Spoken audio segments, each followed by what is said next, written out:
Unlimited তরকারি, 3টে পরোটা, একটা সেদ্ধ ডিম। কারো কথা মনে পড়ছে কি? ঠিক ধরেছেন, ইনি হলেন শিয়ালদার বিখ্যাত পরোটা বিক্রেতা রাজুদা।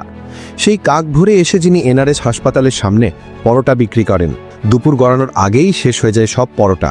তার পরোটা তরকারির স্বাদ ও মিষ্টি ব্যবহারে দিলখুশ হয়ে যায় ক্রেতাদের। রাজুদার সঙ্গে এবার নাকি কলকাতায় এসে দেখা করবেন ফুটবলের যুবরাজ লিওনেল মেসি। বিল গেটস যেমন ভারত সফরের সময় দেখা করেন ভারতের ভাইরাল নাগপুরের চা বিক্রেতা ডলি চাওয়ালার সঙ্গে, ঠিক এমনটাই হতে চলেছে কলকাতার ভাইরাল পকেট পরোটা বিক্রেতা রাজুদার সঙ্গে। মেসি এই বছর গড ট্যুর অফ ইন্ডিয়া নামে একটি ইভেন্টের জন্য ভারতে আসার পরিকল্পনা করছেন। দ্য টাইম অফ ইন্ডিয়ার মতে এটি হবে 13 থেকে 15 ডিসেম্বর পর্যন্ত। মেসি মোট 4টি শহরে কলকাতা, আহমেদাবাদ, মুম্বাই ও নয়াদিল্লিতে কয়েকটি অনুষ্ঠানে অংশ নেবেন। কলকাতা ইভেন্টে অংশ নেওয়ার সময় মেসির দেখা করবেন রাজুদার সাথে। ফুড ব্লগারদের কল্যাণে রাজুদাকে চেনেন না এমন মানুষ খুঁজে পাওয়া দুষ্কর।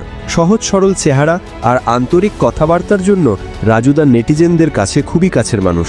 বিদেশেও পৌঁছে গিয়েছে তার কথা। তবে দুষ্টু মানুষের তো অভাব হয় না, তাকে নিয়ে শুরু হয়েছে নানা মিম। সম্প্রতি একটি মিমে দেখা গিয়েছিল রাজুদা মেসির হাতে তার পরোটা তুলে দিচ্ছেন। এই নিয়ে বিস্তর হাসাহাসিও হয়েছে। তবে রাজুদার এই অপমান মেনে নিতে পারেননি মেসিকে ভারতে আনার প্রধান কারিগর শতদ্রু দত্ত। তিনি বাস্তবিকই চাইছেন রাজুদার সঙ্গে মেসির দেখা করাতে।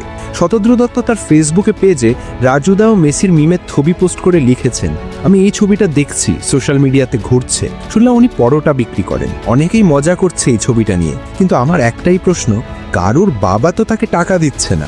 আমি কখনো কোনো কাজকে ছোট মনে করি না, আর যারা নিজের পায়ে দাঁড়িয়ে কিছু করতে চান তাদের তো একদমই নয়। যাই হোক, একটা কথা দিলাম, এই ছবিটাই বাস্তব করব।